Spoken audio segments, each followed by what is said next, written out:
আপনারা জানেন যে রাজ্জাককে আমি 2018 সালে ফজলুল সাহেব ছিল পঞ্চায়েত টিকিট জন্য খুব আমও করেছিল, পাইনি। 2018 সাল থেকে টানা আমার সাথে রাজ্জাক ছিল। যখন আমার ওই মার্ডার কেসটায় আমি জেল খাটি, সেই সময়টা রাজ্জাক শওকত মোল্লার সাথে চলে যায়। এমন দিন ছিল না যে রাজ্জাককে নিয়ে আমি কোনো দিন দুপুরে একা খেয়েছি। রাজ্জাক আমার সাথে প্রতিনিয়ত দুপুরবেলা যা ভাত আনতো আমরা দুই ভাই খেতাম। এটা ভাঙড়ের প্রতিটা মানুষ জানে, যারা বিডিও অফিসে পঞ্চায়েত সমিতিতে গেছে তারা জানে। রাজ্জাক আমার অত্যন্ত প্রিয় ছিল।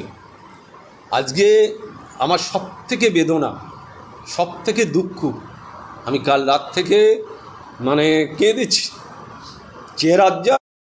তার মানে আমি এটা শুনে বুঝতে পারলাম যে আরাবুল ইসলাম যে কথাটাই বলছে, তার ভালো একটা সম্বন্ধ ছিল রাজ্জাকের সাথে। রাজ্জাক তার সাথে ওঠা বসা ছিল, কারণ কেউ রাজ্জাকের জন্য সেভাবে কাঁদছে না তার পরিবার ছাড়া একমাত্র আরাবুল ইসলামকেই আমি দেখছি যে এত দুঃখ বেদনা প্রকাশ করছে, যে তার সঙ্গে তার ওঠা বসা ছিল, তার সঙ্গে খাওয়া দাওয়া হতো, তাকে নিয়ে চিন্তা রয়েছে। যে সে বলছে যে এতটা খারাপ আমার লাগছে যে অন্য কারোর জন্য ওভাবে আমার খারাপ লাগে না, কারণ নিজের মানুষ ছাড়া কারো তার প্রতি সমবেদনা আসে না, তার প্রতি ভালোবাসা আসে না। নিজের মানুষই একমাত্র রয়েছে যে তার প্রতি ভালোবাসা আসে। তো এটাই হলো কারণ যে আরাবুল ইসলাম কিন্তু রাজ্যকে অনেক হেল্প করেছিল পার্টিতে, তাকে ভালো একটা জায়গায় পৌঁছে দেওয়ার জন্য আরাবুল ইসলাম অনেক সহযোগিতা করেছিল। তো সে নিয়ে তিনি বলছেন যে একজন নেতা ছিল, তৃণমূল করত, তো তার হিসাবে ভালো ছিল। তো তাকে যেভাবে মারা হয়েছে তা নিয়ে তিনি বলছেন, আরো কি কি বলছেন দেখেন। সে যার সাথেই যেতে পারে, সে দলের একজন সৈনিক। আজকে সে খুন হয়েছে, নৃশংসভাবে খুন হয়েছে। এই খুন বাংলায় দেখা যায় না। শুনেছি 5টা গুলি করা হয়েছে, তারপরে তার গলা কেটে দেওয়া হয়েছে। আমি তার ফ্যামিলির প্রতি সহানুভূতি জানাই, কিন্তু এই দুর্ভাগ্য আজকে দূর সময়, একটা কঠিন সময় আমি মনে করি, যে এই সময়টায় রাজ্জাকের মতন ছেলে খুন হওয়া পার্টির কাছে আর দুর্ভাগ্য কিছু নেই। কিন্তু আমি বলবো, যারা খুন করেছে, যারা দোষী, তাদের অবিলম্বে অ্যারেস্ট করে দৃষ্টান্তমূলক শাস্তির দাবি করছি আমি প্রশাসনের কাছে। কলকাতা পুলিশ যথেষ্টভাবে তাদের মতো কায়দায় যদি করে, আমি পুলিশকে ধন্যবাদ জানাবো। কেন যে যদি তারা সঠিকভাবে কাজ করে, তাহলে দেখবে যারাই করেছে, যত বড়, তারা যদি কবরের মধ্যেও লুকিয়ে থাকে, কলকাতা পুলিশ মনে করলে তাদের কবর থেকে বের করতে পারে। তাই আমি অনুরোধ রাখবো প্রশাসনের কাছে যে আপনারা যারা দোষ করেছে, যারা অন্যায় করেছে, তাদের অবিলম্বে অ্যারেস্ট করে দৃষ্টান্তমূলক শাস্তির আমি দাবি করছি। তার মানে আমি এটা বুঝতে পারলাম যে রাজ্জাককে যেভাবে হত্যা করা হয়েছে, তাকে 5টা গুলি মেরে গলা কেটে দেওয়া হয়েছে, মানে বুঝতে পারছেন যে কিভাবে ক্রিটিক্যাল ভাবে তাকে হত্যাটা করা হয়েছে। মানে এটা একটা ষড়যন্ত্র, কোনো একটা নির্দিষ্ট পার্টি বা দল রয়েছে যে তাকে এটা লক্ষ্য করে এইভাবে মারা হয়েছে। কারণ কাউকে সেভাবে মারা হয় না, কারণ সে একমাত্র একজন নেতা ছিল, বড় নেতা ছিল, তাই তাকে মারা হয়েছে। এটা একটা বড় কারণ রয়েছে। তো কে মারছে, কোন পার্টির দল মারছে, এখন যেহেতু পার্টি করতো, তার শত্রু অনেক রয়েছে, আর তার শত্রু একমাত্র কোনো একটা বিরোধী দল নেতা বা পার্টি রয়েছে। তো সেই পার্টি অন্য দল হতে পারে, অন্য দল ছাড়া তো এটা সম্ভব নয়। যেটা বলছিলাম যে কোনো বিরোধী দল নেতা ছাড়া এগুলো সম্ভব নয়। এগুলো করতে গেলে একটা বড় সাহসের দরকার, আর সেই সাহস অন্য বিরোধী দল নেতা আইএফসি সিরাজ, নাসির, সিদ্দিকী যে রয়েছে, সে করতে পারে, আমি যেটা বুঝতে পারছি। তাছাড়া এগুলো অন্য কোনো দল নেই। ওই সে যে এলাকায় হয়েছে এই কাণ্ডটা, সেই এলাকায় ওই নাসির সিদ্দিকী যে রয়েছে, তো তার দল নেতাও এটা করতে পারে, এটা অনুমানে আমি বলছি। এটা আমি বুঝতে পারছি। আর এই ষড়যন্ত্রটা ওই একা প্ল্যানিং করে এগুলো করা হয়েছে, একা এগুলো হয় না, এগুলো প্ল্যানিং করে একটা সংগঠন করেছে, এগুলো প্ল্যান করা হয়েছে, এইভাবে মারা হয়েছে, আমি যতটুকু জানি। তো কি বলছে আরাবুল ইসলাম আর শুনেনি। নিজেদের কাজ, কিন্তু তার বড় ভাই বলছে যে তৃণমূলেরই গোষ্ঠীতন্ত্র, আইএসএফ এর সঙ্গে আইএসএফ এর কেউ এতে যুক্ত নয়, কি বলবেন? আমি একটা কথা বলি, এই ব্যাপারটা আমি বলবো না। কেন? আপনারা জানেন আমি প্রায় 1 বছর আমি পঞ্চায়েত সমিতিতে যাওয়া নেই আমার। আমি ভাঙড়ের পরিস্থিতির কথা আমি বলতে পারবো না। কেন? যে কাদের সাথে গোষ্ঠীদ্বন্দ্ব, গোষ্ঠীর কোনো জায়গা নেই। আরাবুল ইসলাম নেই, আরাবুল ইসলাম দলের বাইরে আছেন। তাহলে এখানে গোষ্ঠী কোন্দল কীভাবে হলো সেটা আমি একবারও বলবো না যে গোষ্ঠী কোন্দলের ব্যাপার আছে। যদি লোকালের ব্যাপার থাকে সেটা লোকালের মানুষ বুঝতে পারবে। কিন্তু আমি একদম চ্যালেঞ্জ করে বলছি, যারাই খুন করেছে এই খুনটা মেনে নেওয়া যায় না।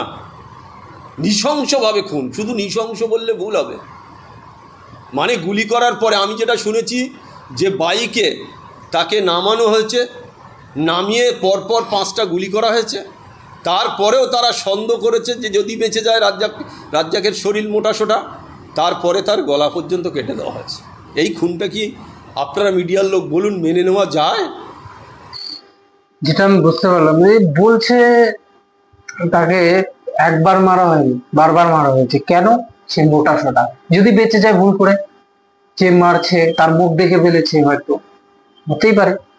তো এইভাবে যে খুন করা হয়েছে সেটা মেনে নেওয়া যায় না, আরাবুল ইসলাম বলছে। তো মোটা সোটা মানুষকে বারবার মারা, এটা কিন্তু একটা পয়েন্ট রয়েছে যে যদি সে ক্রিমিনালদের মুখ দেখে ফেলে আর সে বেঁচে যায় বাই এনি চান্স, তাহলে কিন্তু বড় একটা ফাঁসি যাবে। তো সে দলে আছে, সে দলের একটা অ্যাডভান্টেজ পেয়ে যাবে যে আমাকে এই দলের লোক আমাকে হত্যা করার চেষ্টা করেছে। তো সেই জন্য তাকে বারবার মারা হয়েছে। তো সে যদি না বাঁচে, তো এটাই করা হয়েছে, এর জন্য কিন্তু তার মার্ডারটা হয়ে গিয়েছে। তো আরাবুল ইসলাম আরো কি কি বলছে শুনেনি। এই খুনটা, তাই আমি বলবো কে বা কারা করেছে, আমি কারোর নাম করে বলতে চাই না। সবাই বলেছে আইএসএফ করেছে, নিশ্চয়ই আইএসএফ করলে আইএসএফকে শাস্তি হবে, শাস্তি হওয়া উচিত বলে আমি মনে করি। দেখলেন, আমি আপনাদের বলছিলাম যে আইএসএফ এর কথা, আইএসএফ সবার কানে কানে পৌঁছে গিয়েছে যে আইএসএফ করেছে। তার মানে এরা বুঝতে পেরেছে যে আইএসএফ করেছে এগুলো, কিন্তু মূল দৃষ্টান্ত এই প্রুফ নেই। বলতে পারেন যে প্রুফ, একটা ক্রিমিনালকে ধরার জন্য তো প্রুফ চাই, সেই প্রুফটি নেই এখন। আপাতত যদি প্রুফটা থাকতো তাহলে নিশ্চয়ই তাদের গ্রেফতার করা হতো, তাদের হেফাজতে নেওয়া হতো। তো এইগুলো প্রুফ যতদূর নেই ততদূর কিন্তু অ্যারেস্ট করা যাচ্ছে না। আর মুখে মুখে রয়েছে যে এই দলের নেতারা করেছে আইএসএফ। তো সে বলছে যে তারা যদি এই ক্রিমিনাল অ্যাক্টিভিটি করে থাকে তো নিশ্চয়ই তারা শাস্তি পাবে, আর সেটা পাওয়া উচিত। আর এ নিয়ে তিনি এই মন্তব্য করছেন। আরো কি কি বলছেন? কিন্তু আমি একটা কথা বলতে পারি, দলের মধ্যে কোনো কোন্দল, দলের মধ্যে কোনো গোষ্ঠী নেই। যেহেতু আমি দলের বাইরে আছি, তাই আমি সবার কাছে অনুরোধ রাখবো, ভাঙড়ের মানুষ আপনারা সচেতন মানুষ, আপনারাও সবাই সাবধানে থাকবেন। যেই ধরনের ঘটনা, নির্মম ঘটনা, এই ঘটনাকে কোনো দিন মেনে নেওয়া যায় না। আমি ফের বলবো, জোর একটা মেয়ে আছে, আমি শুনেছি মেয়ে ছেলে বোধহয় আছে। আমি শুধু কন্ডিশন থাকার কারণে আমি সেখানে যেতে পারিনি। এই অবস্থায় আমার কোর্টের কন্ডিশন আছে, আমি তাই ওর ফ্যামিলির প্রতি আমার সহানুভূতি থাকবে। আমি ওদের নিশ্চয়ই, আমার কন্ডিশন কেটে গেলে আমি নিশ্চয়ই ওদের সাথে ওদের বাড়ি যাব, যোগাযোগ করব।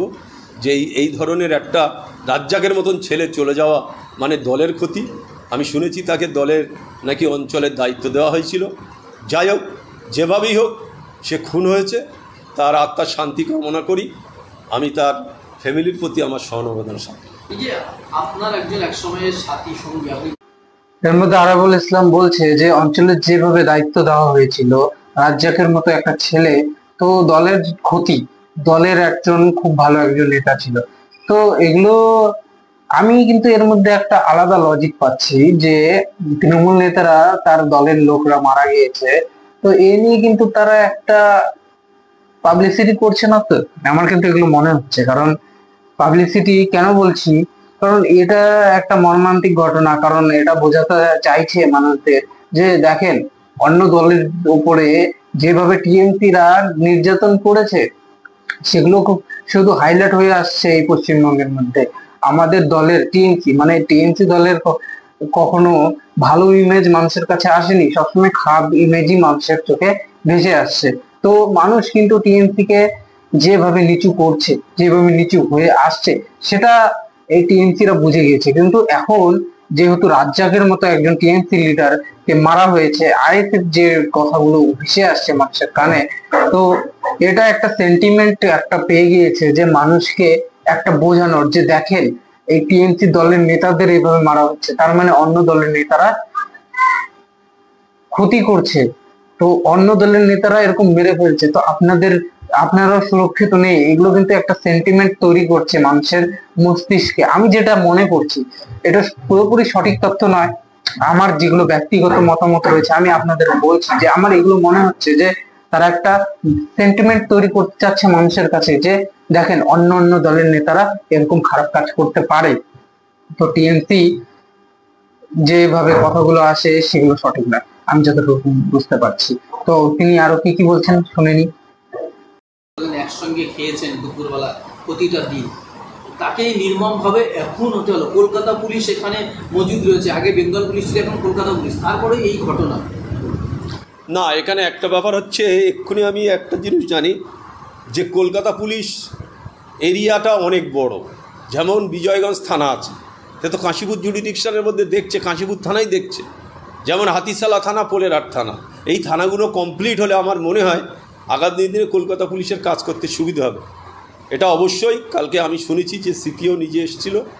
আমি অনুরোধ রাখব যে যে কোনোভাবে যারা করেছে, এর সাথে যারা যুক্ত, তাদের ধরে কঠোরতম শাস্তির দাবি করছে। আপনার সঙ্গে কোনো কথাবার্তা আমার সাথে রাজ্জাকের মাঝে মাঝে কথা হতো। রাজ্জাক একটা প্রচণ্ড চাপের মধ্যে ছিল। রাজ্জাক কেন, আপনারা জানেন, সবাই যারা আমার লোক তারা সবাই চাপের মধ্যে আছে, আমি সেটা বলবো না। তবে রাজ্জাক আমার সাথে মাঝে মাঝে যোগাযোগ রাখতো, ভাই কেমন আছো, খোঁজখবর নিত। অথচ আমার বিরুদ্ধে বড় বড় কথা বলতো। তার কারণ ছিল, সেটা কারণ আপনারা মিডিয়ার লোক, ভাঙড়ের ছেলে, আপনারা সবাই জানেন, আমি আর সেটা বলতে চাই না। তবে রাজ্জাক মাঝে মাঝে খোঁজখবর নিত, দাদা তুমি কেমন আছো, ভালো আছো, সুস্থ আছো, খোঁজখবর নিত। আমি তাই সত্যি, আমি কাল রাত্রে সারা রাত আমার চোখের পানি, আমার ফ্যামিলি সবাই আগের থেকে আমরা সবাই কেঁদেছি যে আজকে দল করতে এসে তার জীবনটা চলে গেল, দলের জন্য জীবনটা চলে গেল। আমরা তাই, আমি আর কিছু বলবো না, আমি সবাইকে ধন্যবাদ জানাই, আমি আর কিছু বলবো না। আমি আরাবুল ইসলামের কথা হিসেবে বুঝতে পারলাম যে তিনি বলছে যে আমার বিরুদ্ধেও কিন্তু রাজ্জাক কখনো বিরোধী মন্তব্য করতো, বা আমি যেগুলো কাজ করতাম হয়তো সেগুলো পছন্দ না করে সে আমাকে কটাক্ষ করে কিছু কথা বলে ফেলতো, কিন্তু তার সঙ্গে সঙ্গে আমার খোঁজ খবরও নিত। তার মানে এটা বোঝাতে চাইছে যে পলিটিক্সে ভালো মন্দ জিনিসটা রয়েছে, যে আমি কোনো কিছু খারাপ বললে সে আমার বিরোধিতা করতেই পারে, যতই আমাদের ভালো ভিতরের সম্পর্ক হোক না কেন। এই পলিটিক্সে যে রাজনৈতিক করতে গেলে তাদের ভালো মন্দ থাকবে।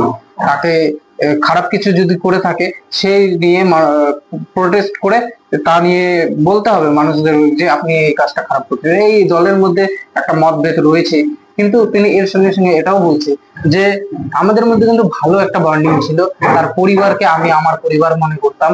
তো এরকম আমার রাজ্জাক একটা ছেলে যে চলে গেল দল ছেড়ে, দলের একজন খুব ভালো একজন ছেলে চলে গেল, সে নিয়ে কিন্তু তিনি কেঁদে ভেসে উঠছেন। আমি এ নিয়ে কোনো মন্তব্য করতে চাই না, কারণ তার হয়তো হতেই পারে সামনের তার নিজস্ব কেউ হয়তো, এ নিয়ে আমি কিছু বলতে চাচ্ছি না। কিন্তু আমি আপনাদের যে কথাটা বলছিলাম যে এরা একটা সেন্টিমেন্ট তৈরি করতে চাইছে হয়তো, আমার এগুলো মনে হচ্ছে। তো এ নিয়ে আপনারা নিশ্চয়ই কমেন্টসের মাধ্যমে জানাবেন যে আপনাদের কি মনে হচ্ছে যে টিএমসি এ নিয়ে এত হাইলাইট কেন করছে, এই জিনিসটা আইএসএফ করেছে, এই জিনিসটা কেন হাইলাইট হচ্ছে, আপনারা নিশ্চয়ই কমেন্টসের মাধ্যমে জানাবেন। আপনারা দেখছেন অসীম টিভি, আপনারা ভালো থাকবেন, সুস্থ থাকবেন, সঙ্গে থাকবেন, অতি অবশ্যই আমার চ্যানেলটিকে সাবস্ক্রাইব করবেন।